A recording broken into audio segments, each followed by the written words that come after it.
Karen Longaric Rodriguez, Minister for Foreign Affairs of the Bolivian right-wing coup government, came to the European Parliament and gave what can only be described as a pretty false narrative of what's been happening in Bolivia. All across South America, the EU is undermining democracy and propping up far right-wing coups and repressive regimes. Mogherini spread and supported the OAS lie about irregularities in the Bolivian elections last October. Now Bolivia has a far-right coup administration that has attempted to stall elections while it privatizes Bolivian national infrastructure and resources, facilitating foreign business interests. There's constant infighting in the coup regime itself, and the de facto president, Janine Áñez, has had to remove herself from the electoral race due to intense unpopularity. Interior Minister of the coup government, Arturo Murillo, held a meeting with the OAS on the 30th of September to coordinate their electoral observer mission. Murillo told the OAS that there could be a fraud in the elections that his own administration is organising. Evo Morales is barred from contesting, and the coup regime is setting the stage for a dispute over the election results as they fear they cannot win a majority.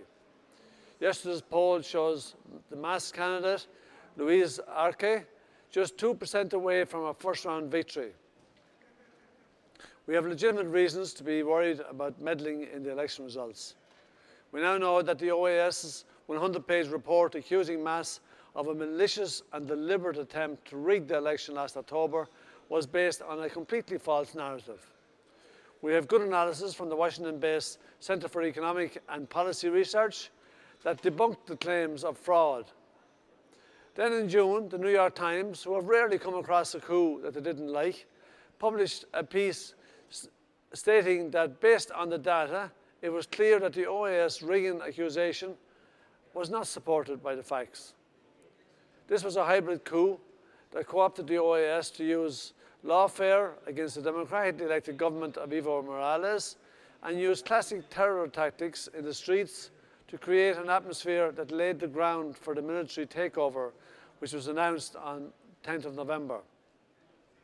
In a recent example of the infighting among the right-wing opposition, the Front for Victory leader, Chi Hun-chung, known for his anti-LGBTQ, misogynist and Zionist views, has admitted that there was a coup in Bolivia and has filed charges accusing right-wing Christian fundamentalist Fernando Camacho of terrorism during the ousting of Evo Morales. It's forgotten or not reported that the protests by the white middle classes that led to the coup were accompanied by an orchestrated campaign of terror against MAS supporters and the movement's members. This created an atmosphere of chaos the night before the coup, which allowed the military to come forward and say that the only way to restore peace to the country was to get rid of Morales. The current Minister for Defense, Fernando Lopez, who is prone to giving briefings to the press wearing a US Army face mask, has publicly expressed state support for the paramilitary groups that carried out the terror campaign and to this day continue terrorizing and shooting people in indigenous communities. These are the same groups mobilized for the widespread racist violence during the 2008-2009 right-wing coup attempt.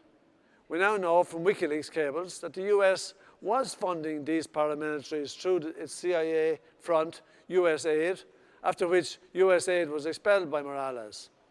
It would be safe to assume that in the future, when the full truth is exposed about this coup, we will again find declassified documents proving US and CIA involvement in this attack on democracy and program of systemic racist violence.